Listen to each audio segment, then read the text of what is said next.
Baik, di bagian keempat dari short course jaringan serap tiruan menggunakan Python dan Google Colab ini, kita masuk pada materi meningkat dari sebelumnya, yang sebelumnya cuma kita membuat satu perseptron atau satu unit sel saraf tiruan. Sekarang kita akan mencoba membuat beberapa sel saraf tiruan yang kita susun menjadi satu layer ya, atau satu kolom ya, seperti pada gambar berikut ini.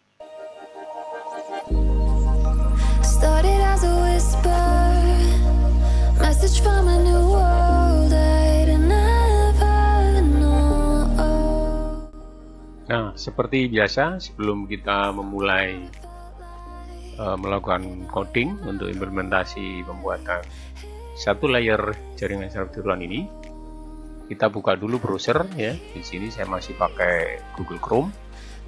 Kemudian kita masuk ke Google Colab Research ya. Dimana Anda pasti sudah punya akunnya kalau Anda sudah punya akun Gmail ya. Nah, untuk memudahkan nanti pencarian filenya di Google Drive nanti tersimpan otomatis ya. Saya mengganti title atau nama filenya menjadi single layer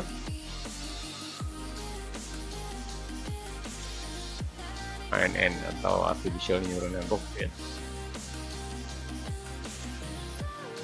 Nah, kemudian kita masuk ke sel pertama, di mana sel pertama ini kita isi dengan deklarasi penggunaan library ya, import library. Kita akan mengimpor library. Di mana library yang dibutuhkan adalah yang pertama NumPy. Kita aliaskan menjadi NP untuk memudahkan pengetikan kode nantinya. Kemudian library yang kedua Matplotlib, PyPlot untuk menggambar grafis dari outputnya nantinya. Kita aliaskan sebagai PLT. Dan yang terakhir dan yang paling penting adalah library Eurolab yang menjadi inti dari pembuatan jaringan satu layer. Kita aliaskan menjadi NN. Kita buka sel baru. Di sel baru kita mulai dengan coding yang sesungguhnya atau inti dari codingnya. Kita mulai dari sini, dimana di sel ini kita akan melakukan proses load data ya. Jadi di awal di sini kita akan mengambil dulu datasetnya seperti di materi sebelumnya juga begitu, cuman materi sebelumnya kita membuatnya secara hardcode ya, diketikkan langsung di kode. Di sini saya akan melakukan load atau pengambilan dari file teks ya, yang bernama filenya data contoh satu layer ANN ya, txt. Nah, di dalamnya nanti akan kita lihat isinya apa setelah kita running nanti ya. Oh ya, ini tadi belum kita eksekusi. Eksekusi dulu. Sambil meminta kepada Google Colab untuk membuatkan satu komputer virtual di server mereka untuk menjalankan kode ini ya. Nah, ini sudah selesai.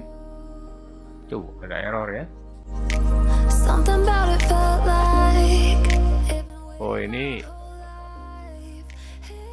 karena URL-nya belum diketahui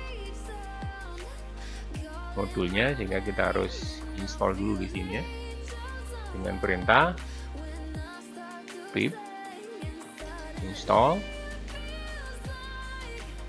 Eurolab. Oke ya, kita eksekusi.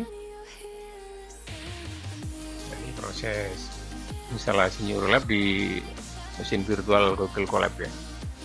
Sukses. Baru kemudian kita deklarasikan dan harusnya ini sudah hilang error. Oke. Nah, yang kedua proses ini tadi, load ini membutuhkan file ini, file data contoh satu layer ANN. Baik, data yang kita pakai di sini, data set yang kita pakai di sini kita ambil dari sebuah file. Nah, otomatis Google Colab harus tahu nih lokasi atau path dari file yang kita pakai atau yang kita load melalui shell ini ya. Kalau bisa dan semestinya file ini, data contoh satu layer ANN ini, txt ini harus berada di mesin virtual Google juga, Google Colab ya. Nah, untuk itu kita harus upload filenya melalui ini ada menu files di sini di bagian kiri. Kita buka, kemudian kita klik kanan, kemudian kita upload dan kita ambil dari local file. Nah, ini nama filenya data contoh satu layer ANN. Saya buka, open. Ini ada warning ya, kita oke saja. Kemudian kita pastikan path-nya, kita klik kanan, copy path, dan kita pindahkan di sini ya.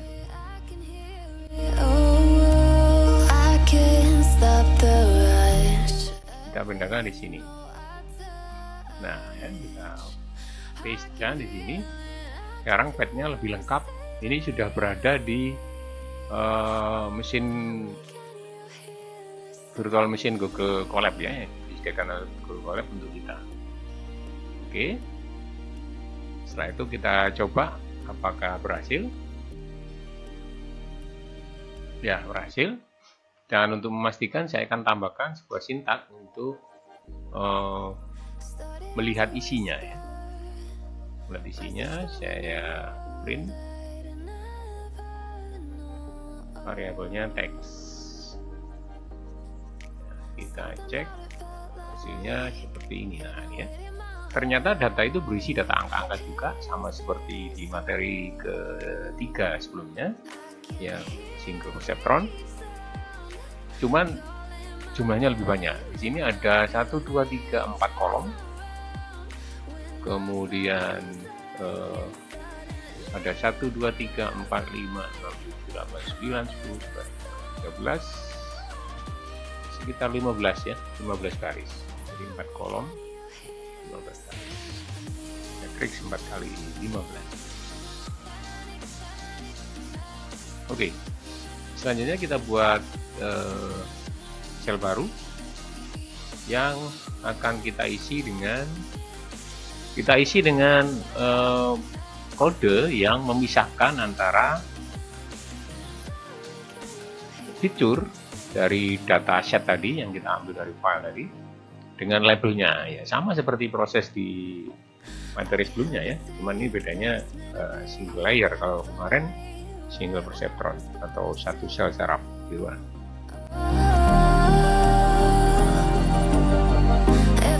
Nah, di sini kita lihat ternyata kita eksekusi dulu. Kalau berdasarkan kodenya, kita lihat ternyata data yang berisi data fiturnya itu berada di 2 kolom pertama. Sedangkan labelnya ada di 2 kolom berikutnya. Ya, kita cek ya, kita coba cek dengan membuka sel baru, kemudian kita print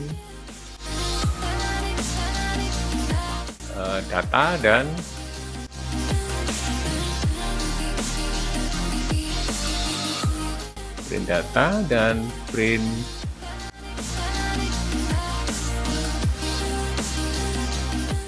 labels ya, labels. Oke. Nah, sekarang kita coba lihat isinya. Data berisi apa, label berita, kelihatan ya. Jadi data ini berisi 2 kolom pertama, 2 kali 15 pastinya.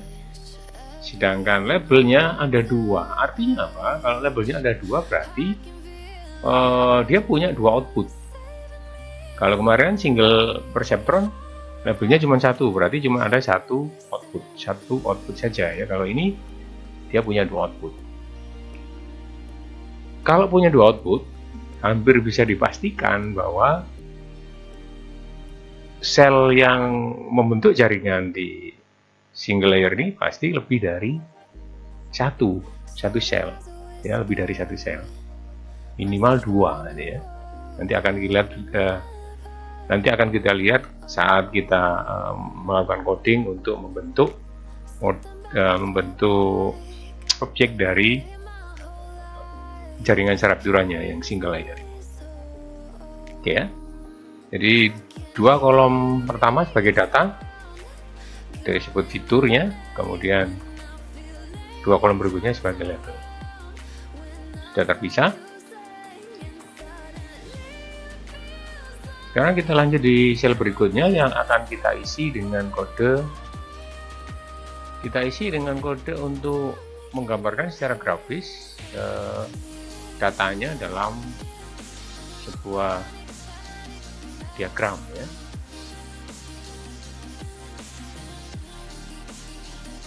Kita lihat.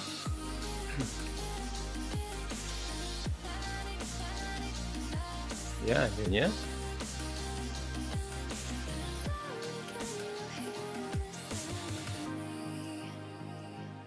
Saya coba perkecil untuk bisa terlihat lebih baik. Oke ya, nah, ini datanya, ternyata datanya terpisah menjadi 4 kelompok semacam ini ya. Kalau dibuat datanya dalam bentuk koordinat titik-titik dalam sumbu kartesian, di mana dimensi input pertamanya ada di bagian bawah. Ini untuk yang ini ya,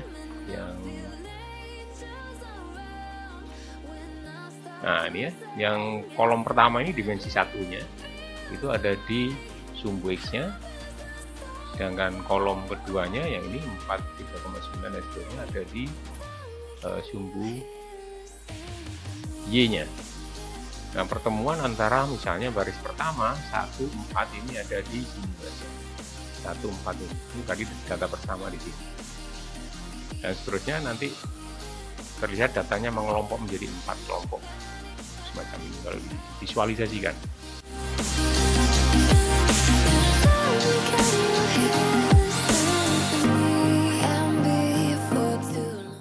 Oke, kita lanjutkan dengan sel yang baru, di mana sel baru ini kita isi dengan menentukan maksimum dan minimum ya, min max dari dimensi masing-masing inputnya, sama seperti di bagian ketiga sebelumnya, di mana min max ini nanti akan kita pakai sebagai parameter input dari pembentukan jaringan Sarabdurwan single layer ini. Ini kita lihat dimensi minimum, dimensi maksimum untuk masing-masing input ya. Nah, kita eksekusi dan akan kita lihat dengan mencetaknya.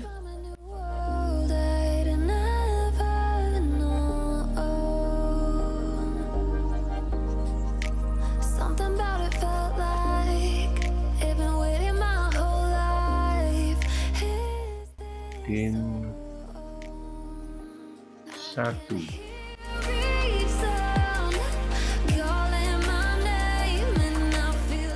min ya.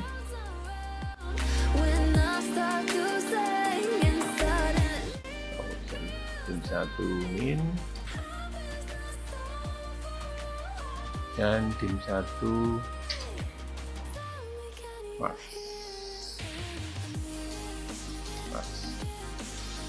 Ya, untuk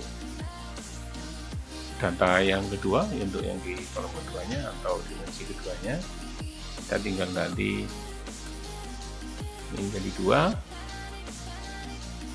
tidak menjadi 2. Oke, kita lihat ya. Jadi mencari nilai maksimum dan minimum dari masing-masing input dimensi X dan dimensi Y-nya tadi ya. Nah, ternyata kita dapatkan untuk dimensi kolom pertama dari inputnya, min max-nya adalah terkecil 0,9, terbesar 7,2. Ini didapatkan dari mencari di sini. Secara otomatis akan ketemu bahwa di kolom pertama nilai minimumnya adalah 0,9 yang ini ya, 0,9. Kemudian tertingginya adalah dari hasil pencarian otomatis tadi ketemu 7,2. 7,2 ini. Ini pasti nggak ada yang lebih besar lagi ya. Kemudian untuk dimensi kedua, di kolom kedua, input terendahnya adalah 0,8 nih. Kelihatan ya, 0,8, dan kita lihat sama ya untuk yang maksimumnya 7,2 ini. Nah, oke, setelah ketemu min max dari dimensinya, kemudian kita lanjut dengan membuat sel yang baru. Kita isi dengan kode untuk menentukan shape dari outputnya atau labelnya ya. Jadi tadi kan kelihatan dari kolomnya di bagian label ada 2, berarti kemungkinan shape-nya juga ada 2 nih ya. Kita ambil dengan perintah label shape dan kita cetak.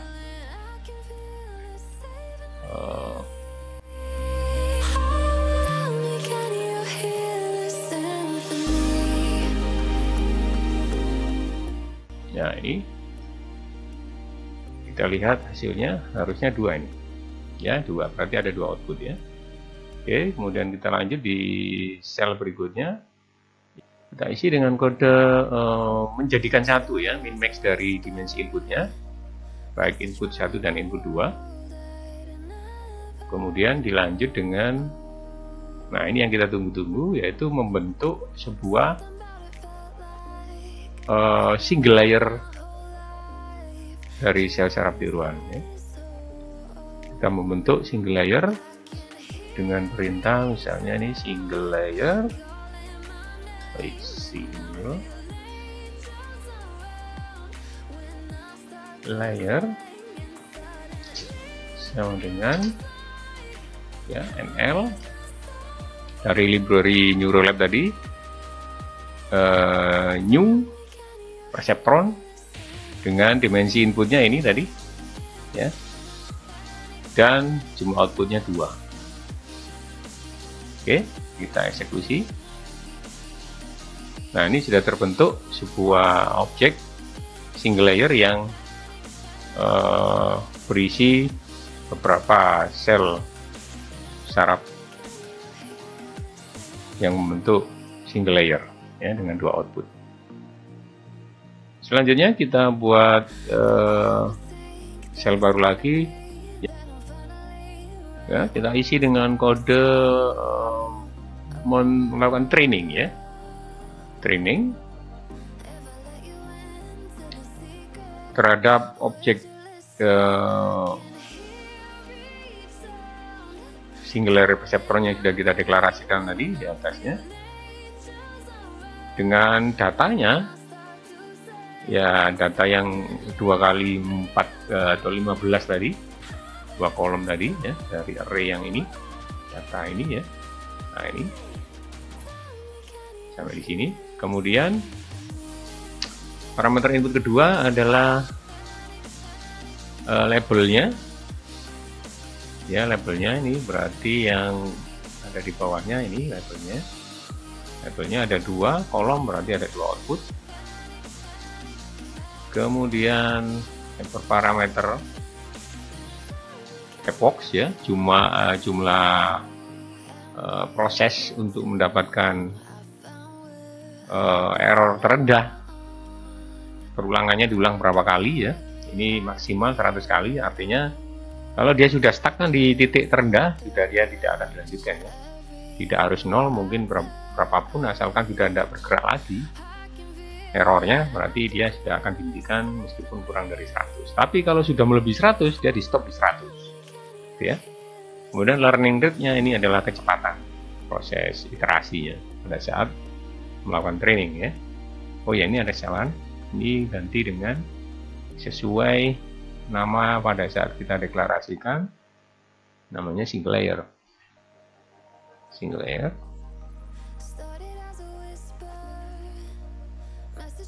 Oke, kemudian kita training. Ya,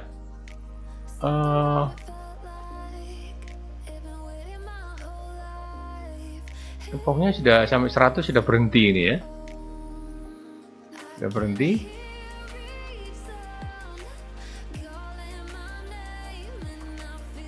Coba kita perbesar. Kemungkinan tidak akurat nantinya kalau mau cepat semacam ini. Oh, ada satu hyperparameter yang kurang ya. Ini harusnya ditambahkan ya, show sama dengan, kita samakan dengan di atasnya. Di materi ketiga kemarin juga 20 ya. Ini 100 saja dulu, kita ulang ya. Ini dia, jadi 20, 40, 60, 80, 100 ya. Setiap 20 ini dikeluarkan outputnya monitor. Nah, kelihatannya errornya berhenti di 4 ini ya, sudah stagnan di 4, errornya berhenti. Kita cek dengan menggambarkan error progress-nya ya. Menggambarkan error progress-nya dengan sintak yang melibatkan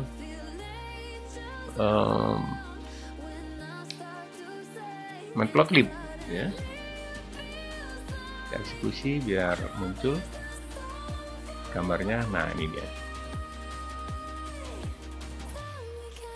Oh, sorry, ini dari awal sudah 4 ya, berarti training yang pertama tadi sudah terhitung ya. Jadi kita coba lagi mulai dengan ini. Ini di refresh aja dulu dengan misalkan run ulang, baru kemudian ini dilakukan nah begini, dan kita cek apakah hasilnya masih nyaman. Nah ini ya, yang benar seperti ini ya, awalnya besar dulu baru kemudian dia turun, dan turunnya berhenti di error sama dengan 4, sudah selesai, nggak berubah lagi sampai ke 100 ya. Harusnya sebelum 100, oh ya ini karena belum 0 tidak dihentikan ya. Nah, masih 4 dianggap masih bisa dioptimalisasikan, tapi begitu sampai 100 masih tetap ya sudah stop ya. Nah ini training errornya, artinya proses pelatihannya berhenti sebetulnya kurang dari 10 epoch, sebetulnya sudah selesai ya, seharusnya untuk menghemat waktu seharusnya. Oke, kita lanjut dengan sel berikutnya, di mana sel berikutnya ini kita isi dengan kode pengujian ya. Pengujian untuk data baru yang tidak ada dalam dataset awal waktu kita load dari file txt tadi ya. Nah ini datanya ada, kita namakan data test ya. Kita namakan data test, kemudian kita uji. Nah, ini namanya single layer tadi ya, single layer.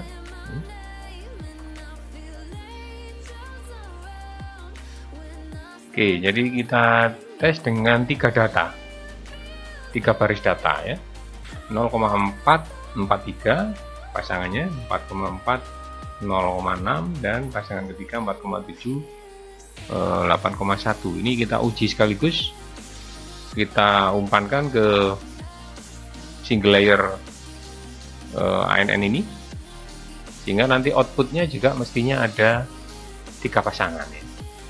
3 pasangan, 3 label yang dikeluarkan dari single layer yang sudah kita training ini. Kita coba. Oke ya, ini nah ini kelihatannya. Jadi untuk data yang kita uji pertama 0,443, hasilnya label yang keluar dari outputnya 00.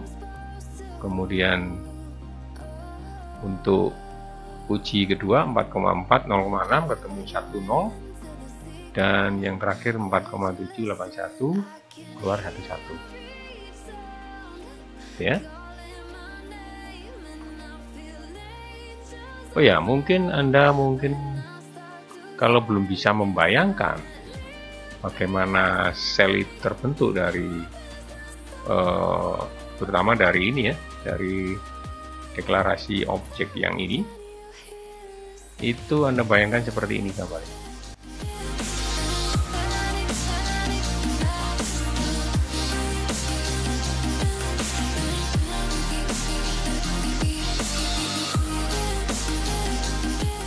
Oke, jadi di video ini sudah kita coba melakukan pembuatan single layer terdiri dari 2 sel, 2 input dan 2 output sampai selesai dengan coding yang Anda ikuti mulai tadi. Dan sekali lagi, kode programnya bisa Anda minta melalui mengisi di Google Form yang ada di bagian bawah video ini ya. Baik, di pertemuan berikutnya kita meningkat lagi. Kalau sebelumnya kita sudah membuat single perceptron, kemudian di pertemuan video ini kita membuat single layer ANN, dan di pertemuan berikutnya akan kita coba membuat multi layer ANN ya. Jadi kalau ini kan cuma satu layer satu kolom, nanti lebih dari satu kolom ya, bisa 3 biasanya minimal. Ada layer input, hidden layer, dan layer output. Baik, sampai ketemu di pertemuan berikutnya. Semoga video ini bermanfaat, dan jangan lupa untuk mengajak rekan Anda yang tertarik dan ingin belajar tentang jaringan serap tiruan melalui video ini dan video-video yang sudah kita upload sebelumnya. Sampai jumpa.